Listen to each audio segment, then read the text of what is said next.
Hello, everyone. My name is Danny, and this review is for the movie called The Front Runner.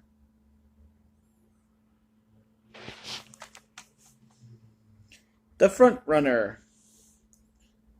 This is a 2018 film. It is rated R. It runs a little under 2 hours, and it stars Hugh Jackman, Vera Farmiga, J.K. Simmons, and Alfred Molina. And there's about 10 other people you should at least recognize. Hugh Jackman stars as the charismatic politician Gary Hart in this thrilling drama following the rise and fall of Senator Hart, who captured the imagination of young voters and was considered the overwhelming frontrunner for the 1988 Democratic presidential nomination. But his campaign was sidelined by the story of an extramarital relationship with Donna Rice.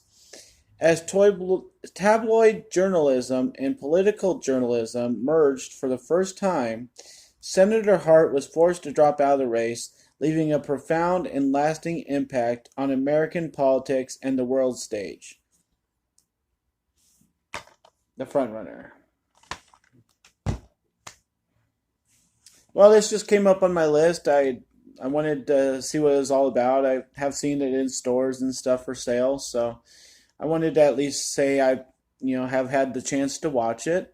Obviously, it's star-studded, and it's about politics, so it's going to be a very relevant film, and it's just about some of the same old stuff that we've seen a million times. So I think that's going to be my first point here. I'm trying to organize my thoughts because I just got done watching it, but this really is like a lot of other movies we've seen.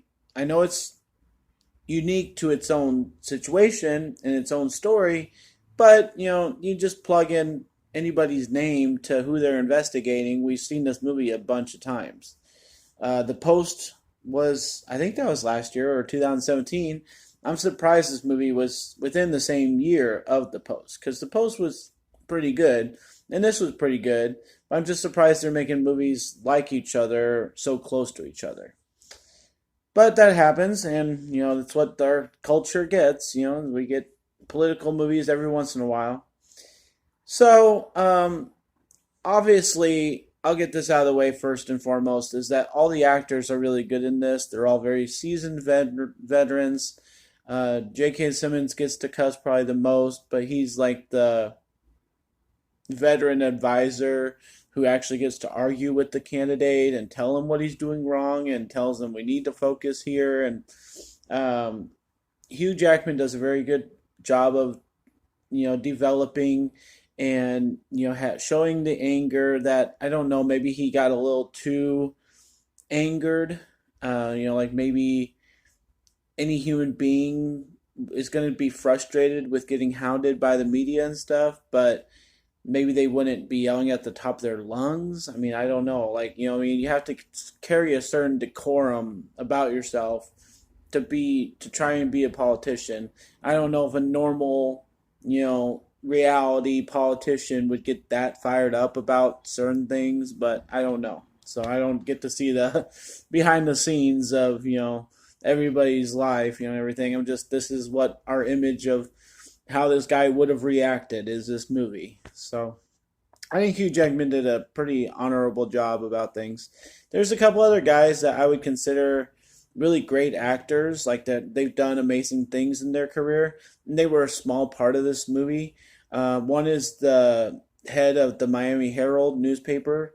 He didn't have much to do, and he kind of got made to look a little weak with his character and his position on things. And he's such a good guy. I just wish he would have had more to do. But most of the women in this are really good. They're very strong and they carry a presence about them. So for a movie trying to kind of demean women, I think the women were very strong characters and actresses in this movie. That was great. As far as the action goes, boy, this is set almost 20 years ago, and it feels like it. It feels like it's set in that time period. People are using telephones on the wall.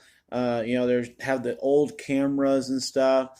sometimes when I'm watching a movie like this, it kind of starts to get a little bland because you know that they're really trying to embrace the time period that their movie is set in, and it just kind of gets a little bland because you see such futuristic things, nowadays. We have such great technology that to go back to this time period where things were so simple, it just kind of hurts the brain to think about it a little bit.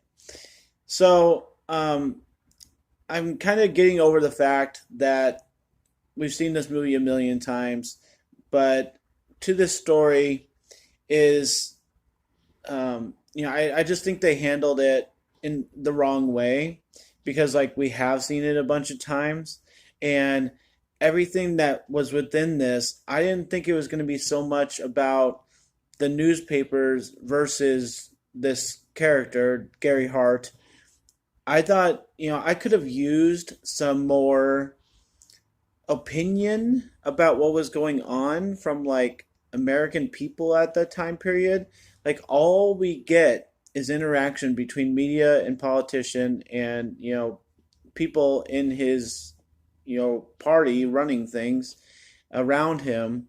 There's no outward, feeling. We don't get to feel what the American people are feeling. We have all these stats thrown at us, and it's like, oh, okay, so that's half the country, blah blah blah, felt this way, and some people don't care about that, and they keep saying the American people will, be the justice of all this situation, but they don't ever show them. So I think it was a little bit more simplified than other movies of its kind, and that's not a good thing for it because I just think it could have used a little bit more to help us feel what people were actually feeling about that situation because this movie is just leaving it open for interpretation for us to feel that this guy did a terrible thing, that the media is relentless and abusive, with their coverage, and that's the only opinions that we get thrown at us. We don't get any outward other options of how to feel about this. And